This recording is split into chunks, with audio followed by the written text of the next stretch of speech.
What strategies are you offering your clients to get employees to be more engaged with their work and workplace? Yeah, I think ultimately it comes down to the first line manager. We talked about why people leave organizations. The manager represents the company. So no matter all the policies and everything else, it really comes back to the management. So if there's a engagement problem, all you have to do is talk to the first line manager and get a sense of what people feel about that manager. Some people use the metric, or we define what culture means, or we define what engagement means. What we mean is discretionary effort. So how willing are your people to do those additional things that you don't necessarily ask them to do?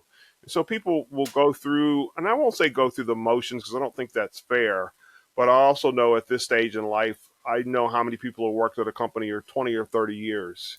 And they're not old, they're not young, but they can't wait to get out. And to me, Right, that right. speaks to the engagement. They're not allowed to be able to do or have other opportunities to do other things.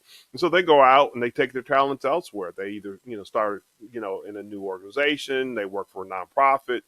Uh, why couldn't they have done some of these things all together? And so those are all the pieces that are missing. And so, we don't think of engagement that way. We think about people that don't show up to work, that aren't, working. I mean, I think at the end of the day, everybody goes to work to do a good job, Mm-hmm. but you're not necessarily allowed to give more than, what people expect of you Mm-hmm. versus being challenged and pushed to give all that you can.